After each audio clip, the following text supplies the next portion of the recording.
ఓం నమ శివాయ. శివపురాణంలో శంఖచూడుని మరణం. రణరంగంలో శంకరుని సైన్యాలకి శంఖచూడుని సైన్యాలకు హోరాహోరీగా పోరాటం సాగుతూ ఉంది. రక్తపు టేరులు ప్రవహిస్తున్నాయి. వివిధాస్త్ర శస్త్రాల ఇరుపక్షాలు ప్రయోగిస్తూ ఉన్నారు.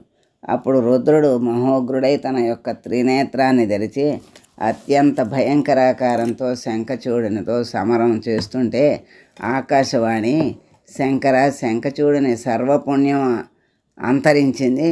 త్రిశూల ప్రయోగంలో ఆ రాక్షసుని సంహరించి లోకరక్షణ చెయ్యవలసింది అని చెప్పింది. వెంటనే శంకరుడు త్రిశూలం చేత శంఖచూడుని తలను ఖండించాడు. మిగిలిన అసుర సైన్యాలు పాతాళలోకానికి పారిపోయి దాక్కున్నారు. అక్కడ జనార్దనుడు పగటిపూట ఒకరోజు నిద్రించిన కారణంతో తన శాంబరి అను మాయా విద్యను కోల్పోయి యథార్థ రూపంలో ఉన్నప్పుడు తులసి చూచి ఉగ్రురాలై, జనార్దన, నా భర్త రూపాన్ని దాల్చి నా శీలాన్ని చెరిచావు కనుక నీవు శిలారూపాన్ని పొందెదవుగాక అని శపించింది. నిద్ర నుండి లేచి జనార్దనుడు, తులసి, నీవు గోలోకం నుండి లక్ష్మీ అంశతో జన్మించావు. శంఖచూడు నా అంశతోనే పుట్టినవాడు. అతడు గోలోకానికి పోయినాడు. గండకి స్రవంతి రూపంలో నీవు ప్రవహిస్తావు. సాలగ్రామ రూపంగా నీ యందు నేను ఉద్భవిస్తాను.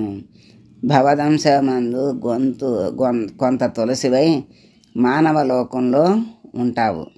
నిన్ను ధ్యానించిన, పూజించిన జనుల పాపాలన్నిటి నుండి విముక్తులవుతారు. శంఖచూడుని దేహాస్తికలు గండకీ నది అందు శంఖాలై ఉద్భవిస్తాయి.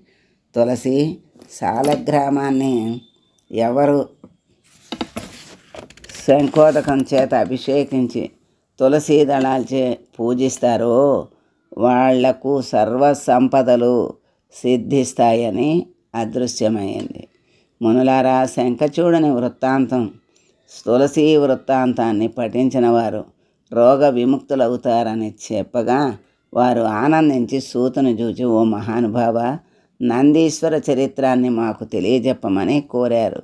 సూతుల వారు చెప్పసాగారు. పంచమాశ్వాసం సమాప్తం. సర్వం శ్రీ పరమేశ్వరార్పణమస్తు.